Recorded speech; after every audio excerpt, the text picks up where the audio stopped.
Welcome to the deep dive. We've got a really fascinating stack of sources today. It all seems to start with what looks like a simple story, an elderly woman joining her local karate dojo. Exactly. But as you dig into these notes, these articles, you pretty quickly realize there's way more going on beneath the surface. It's not just about, a new hobby. Right. So our mission for this deep dive is to kind of pull apart that narrative, get past the first impressions, and figure out what the sources are really telling us about the Golden Dragon Karate Academy. Let's do it. The sources really paint a picture of Thelma Gardner's arrival. She's 72, leaning on a cane, wearing like a floral cardigan. Yeah, and struggling with this oversized karate uniform, the guy, and the belt. You can just see it. And the reaction inside the dojo, it's not great. Sources mention snickers, knowing looks, even some really cruel imitation from a couple of younger students, Tyler and Josh. Even the instructor, Sensei Rick, seems impatient, right? Barely hiding it. Pretty much. Everyone's judging her based on how she looks. They see this frail, awkward woman who just doesn't belong there. But that's where the sources give us that first big hint, the thing everyone in the story misses. Totally. While they're focused on the cane and the fumbling, the sources highlight her eyes, calm, observant, taking everything in. And that phrase, precisely inconsistent mistakes. What do the sources imply by that? It's such a strange detail. It really is. It suggests, maybe, control.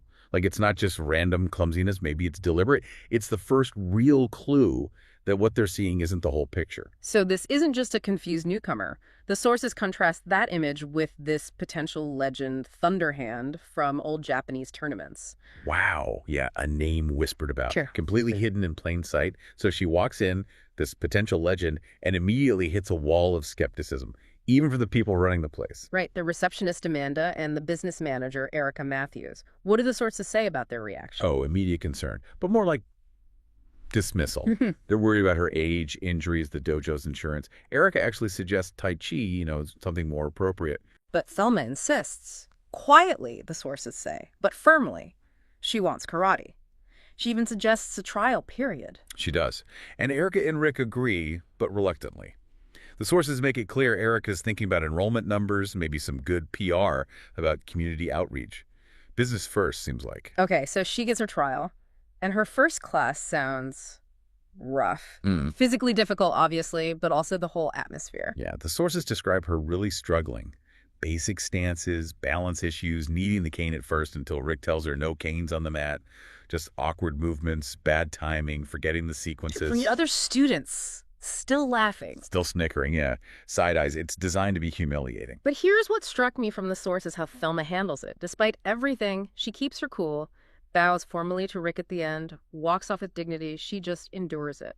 And that quiet endurance, that lack of reaction, it's another piece of the puzzle, isn't it? It's not someone just failing, it's someone observing, maybe assessing. And her observations start to yield something. The sources put us in the locker room next, right? She overhears a conversation. Yeah, Tyler and Josh are at it again, making fun of her. But this time, another student, Mia, actually speaks up, says, that's enough. Though Mia also says Thelma doesn't belong here. What's the sense from the sources on that? Is she agreeing with them? It feels more like she means the mockery doesn't belong there, like she's defending Thelma from the cruelty, even if she's still maybe unsure about Thelma herself. But it shows Mia's paying attention, and she's not okay with the bullying. And Mia's curiosity leads her somewhere interesting, the library. Right. He goes digging and finds this book mentioning a Thelma Gardner, an American who trained in Japan back in the 70s. And crucially, it references Thunderhand Gardner and something called the Tokyo Scandal. A scandal. But the text about it and the photo, they're missing from the book. Gone. Ripped out or something. Which immediately flags this as a real mystery. Mia tries searching online, but finds almost nothing. Just whispers in old forums, like the history's been buried. So this takes it from quirky old lady to hidden past involving international karate scandals. That's a huge shift. Definitely. And the sources weave in two other threads right around this time that deepen the mystery further. One is really personal for Thelma. The scar. Yeah. She's seen tracing this long, jagged scar on her abdomen. The sources explicitly call it a reminder of past violence. So her history isn't just tournaments, it involves actual danger. And the other thread, the man watching the dojo. An elderly Japanese man, Kenji Tanaka, sitting in a car observing the dojo. Yeah. He has a file with Thelma's name on it. Impassive face, the sources say, but alert eyes. He's tracking her. Wow.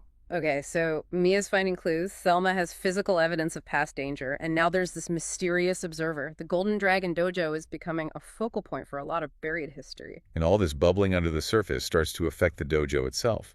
The sources show the dynamic shifting. Students are whispering about Thelma now.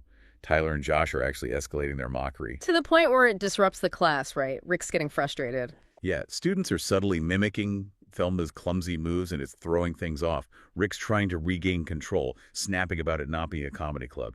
You can feel the tension rising. And Mia confronts the bullies again. During a water break, yeah. She calls them out on their lack of respect. And Josh's reaction is not good. No. The sources quote him threatening her. Keep interfering and I'll remind you of your place.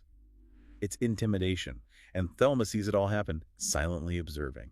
Meanwhile, the business side is feeling the pressure too. Erica, the manager, sees negative online reviews. Right. Reviews mentioning the dojo is directionless, that instructors allow bullying. And who does Erica blame? Thelma, of course, calls her a liability. Exactly. But Rick pushes back a bit, mentions inclusivity, integrity. You see this conflict brewing between the business versus the spirit of martial arts, maybe. And then Rick gets his own little clue about Thelma, something small but significant. Yeah, Thelma helps a young boy with his kata. She gives him this really precise correction. That's the phrase in the sources. Precise. How so? Based on universal principles. Posture, balance, fundamental stuff, but explained perfectly. Rick notices. He remarks it's unusual for a beginner. Thelma just brushes it off. Old habits. But you can tell Rick is starting to wonder. That seed of doubt is planted. And right after that, the sources give us a glimpse into Thelma's private world, confirming the danger, the phone call. Huge moment. She answers in perfect Japanese, "Moshi Moshi," and the voice on the other end, chilling. They're watching. Yeah, and then asks, "Are you ready to stop pretending?" It confirms Kenji isn't just watching, it's active surveillance. Her cover's blown. And the source links it immediately to a car engine starting outside her window as the call ends. The threat is right there. Her past isn't just history anymore. It's physically present. And this seems to force her hand. The sources note a change in her before the next class. Subtle, but Mia picks up on it. Then in class, Josh targets her during sparring. He does. Taunts her. "Ready, Grandma?" Deliberately tries to trip her up. Rick has to warn him. The pressure is building from multiple angles. But the big reveal of her skill comes later, right? Mia catches her practicing. In the park, late at night. And the contrast is stunning. The sources describe her movements. Precise, elegant, powerful, graceful. Nothing like the act she puts on at the dojo. Mia sees the truth. How does Thelma react to being caught? Calmly. Almost like she expected it. Sometimes the truth needs witnesses, she tells Mia. Mia connects it to the library book, asks why she's pretending. But Thelma still doesn't explain. Nope. Still evasive. Some questions are better left unanswered. Let the past die.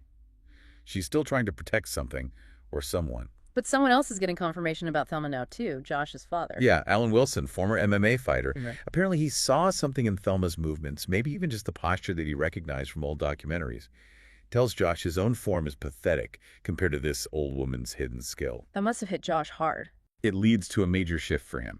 He apologizes to Thelma, references his dad's comments, but more importantly, says he doesn't want to be like his father, implying his dad was maybe strong but cruel. Josh wants strength without cruelty. He sees that potential in Thelma. So an alliance starts forming between Mia and Josh based on recognizing Thelma's real character and skill. Exactly. And just as this happens, Kenji Tanaka makes his formal entrance at the dojo. Impeccable appearance, requests to observe, and there's that silent moment between him and Thelma. Undeniable history between them. Then he confronts her in the parking lot. The sources are specific. Yeah. He tells her he's been tracking for 41 years, 7 months, connects her directly to the Tokyo scandal. And warns her the truth will come out. Is she ready? But Thelma's response has changed. No more evasion. "I'm done running from ghosts," she says. She's going to face it. Mia tries again with the book, asking about Tokyo, about Kenji. Thelma still shuts it down. Still trying to keep that door closed. Let the past die. But then Josh joins Mia, adding his father's observations. Their shared knowledge solidifies their bond. They're in this together now, trying to figure it out. While they're trying to uncover the truth, Erica's busy burying things, the security footage. Yeah, catches Tyler with pills, likely supplements, maybe banned ones in his locker. And Erica deletes the footage, covering it up. Then she makes a call about the upcoming tournament needing damage control. It shows her priorities clearly, image and wins over integrity. And this leads directly to the notice for Challenge Day. Specifically, the main event, Sensei Rick versus Miss Gardner. Oh boy. And Thelma just accepts. I accept, knowing what's coming. Seems like it, setting the stage for the big reveal. Challenge day arrives. Packed dojo. Erica's buzzing about publicity. Mia's worried for Thelma, right? Warns her this is probably Erica setting her up for humiliation against Rick, a champion. But Thelma, sources say she's calm, almost amused, tells me I never run from a challenge. Okay, so after the preliminary matches, Josh wins. Tyler gets disqualified for being too aggressive. Kenji's watching. It's time for Rick versus Thelma. Rick introduces her kata as intermediate. Rick performs his powerfully. Then Thelma starts hers, and here it is, the turning point. She starts clumsy. Deliberately clumsy, mimicking the act. But then it changes. Fluidity, precision, speed, power. The sources say she surpasses Rick's demonstration. The crowd reaction? Stunned silence. Then applause. Rick looks completely confused and then shocked realization dawns. Eric is horrified. Kenji just gives this subtle nod. He knew. Then the sparring. Rick holds back at first. Yeah, maybe confused, maybe cautious. Yeah. Thelma just evades him effortlessly. Yeah. Minimal movement. Rick gets frustrated, attacks more aggressively. Like Thelma. Steps inside his guard, makes his techniques just collapse. The sources say it lasted 2 minutes. Rick couldn't land a single hit. And the finish. Rick overextends. Thelma delivers this soft, precise palm strike to his wrist, disarms him, makes him stumble. Not a knockout blow, but total control. The dojo goes silent again, this time in awe. Until Tyler explodes. That's bullshit. Storms onto the mat. But Kenji steps forward, calm authority, and reveals everything. Thelma Inouye Gardner, he announces, 6-time All-Japan Women's Karate Champion and direct student of Master Hidetaka Tanaka. Wow. Rick whispers the name. Thunderhand Gardner. He finally gets it. He's had a living legend under his nose. Eric is probably spinning it as a publicity stunt already. While Mia's thrilled, I knew it. Josh is just awestruck. My dad's gonna lose his mind. And Tyler, utterly confused. Why was she pretending? And Thelma's response sums it up. Some questions deserve answers. Others must be earned through respect. Then Rick, the students, they bow. The masquerade is truly over. The aftermath is chaos, as you'd expect. Reporters, Erica scrambling. There's a meeting in Rick's office. Rick wants answers. Erica wants reputation management. Kenji calls it an honor. Thelma finally shares her story. American dad, Japanese mom from an Aikido family, secret training with the Tanaka clan, first non-Japanese to master their techniques. She starts to explain why she disappeared after 1974, but gets interrupted. Amanda bursts in, showing them the viral video of Thelma practicing in the park. Mia's video. Erica panics. Rick is just awed by the skill. That's beautiful. And the video triggers things. Josh gets that text from his dad, come home now, pressure mounts. Mia and Josh use the downtime in Mia's research to piece together the Tokyo scandal, Kojiro's criminal network betting, fixed matches. And Thelma exposed it all by refusing to throw a match. That's why she had to disappear. Tyler then confesses to them about Erica bribing a judge, covering up his supplement use. The 3 students are now united against the dojo's corruption. The past comes knocking literally. A note under Rick's door. From Kojiro. A threat. One more loss. Kenji confirms it's his style. The old danger is back. We see Thelma at her husband James's grave. The sources reveal he died protecting her from Kojiro's men. That's the good reason she disappeared. It fuels her resolve now. Rick finds her there, apologizes sincerely, asks to learn her philosophy. She gives him her father-in-law's book, a real moment of connection and passing on tradition. But the confrontation isn't over. A stranger walks into the dojo, challenges their highest-ranking fighter, looking right at Thelma. Hiroshi Kojima, Kojiro's son. Kenji confirms it. This was inevitable. Their first match is described as a demonstration. Hiroshi's aggressive style versus Thelma's classical defense. Minimal movement, perfect timing. She identifies him, Kojiro's son. Kenji explains Hiroshi was raised purely for revenge, blaming Thelma for his father's downfall. But Thelma doesn't finish him. Why? Her words, violence begets violence. She's choosing a different path, trying to break the cycle. While Erica's still trying to protect the brand, deleting Thelma's records again. Rick stands up this time, gives Erica an ultimatum. Restore the records, or he walks. He chooses integrity. Finally. Josh, meanwhile, seeks out Thelma for real training, confides in her about his father, wanting strength without cruelty. And Thelma agrees. Secret dawn training sessions in the park begin. Focus on breath, Center, balance, mindfulness. Power without purpose is just violence, she teaches, a total contrast to the old dojo way. And it works. Josh spars Tyler, uses this new, calm, economical style. Tyler's confused but respects it. Mia keeps digging, Oh. confirms Kojiro's network history. Josh connects it to Hiroshi being the new face of that threat. Then Thelma makes a bold move, goes to Hiroshi's gym, confronts him directly. Tells him the truth his father hid. She wasn't Kojiro's student. He tried to fix the match. His men killed her partner. Shows him the scar, his father's gift. She plants doubt. Tells him, you are not your father. Back at their dojo, Tyler reveals more of Erica's corruption. The student alliance is solid. And then Mia's parents visit Thelma, thanking her for the change in their daughter. Rick sees this genuine impact. It all comes to a head at the regional tournament. Tension's high. Josh wins his first match easily, using Thelma's principles. His dad's watching. Unreadable. Tyler's match shows his change too. He chooses a safer technique, avoids injuring his opponent. Then Thelma and Kenji perform a dual kata. Sources describe it as breathtaking. Perfect sync, power, grace, pure traditional karate. Erica tries one last time to distance the dojo from Thelma, but Rick steps up. Big time. In front of everyone, he exposes Erica. The match fixing, the supplements, deleting records. This ends today, he says. Either we stand for something real. Erica storms out. Integrity wins. And then Hiroshi Kojima walks in, registers for the open division to challenge Thelma directly. The officials hesitate, but Thelma accepts. Some debts can't wait. The final match. Thelma versus Hiroshi. Sources call it a conversation through movement, history, honor, vengeance, truth. Thelma gets injured her shoulder, but uses her breathing techniques, adapts, keeps fighting with calm determination. They talk during the fight. Hiroshi repeats his father's lies. Thelma counters with the truth about Kojiro's ambition, her partner's death. Tries to make him see the difference between martial arts and just ambition. And the climax. Hiroshi attacks. Thelma steps inside, disrupts him, and places her palm gently over his heart. Control, not destruction. Compassion, not vengeance. Hiroshi surrenders, his whole worldview shattered. I don't know how to exist without my father's hatred, he says. Thelma tells him finding out is his next journey, the hardest fight. The crowd is silent. Then the students, Rick, they start bowing, followed by others. Deep respect. Kenji's emotional.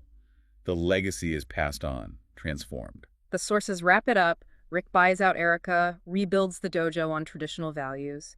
Investigations follow. Kojiro's network finally collapses with Mia and Kenji's help. Hiroshi even comes back as a guest instructor, starting his new path. The dojo is renamed Gardner Tanaka Karate Academy. Rick puts on a white belt, becomes a student again under Thelma. And Thelma's final words to the students capture it all. The real fight is internal, about who you want to be. We see her teaching the kids, breathe, center, begin. Her journey from hidden legend to transformative teacher is complete. It's an incredible story uncovered in these sources, isn't it? From mockery and secrets to respect and renewal, it really shows how digging deeper challenges our first impressions about people, about strength. Absolutely. And it leaves us, and you, with something to think about, inspired by Thelma's choice in that final moment with Hiroshi. When faced with conflict, what's more important to protect? Your pride, your need to be right based on the past, or the potential you have to change someone else's future? A powerful question. Thanks for joining us on this deep dive.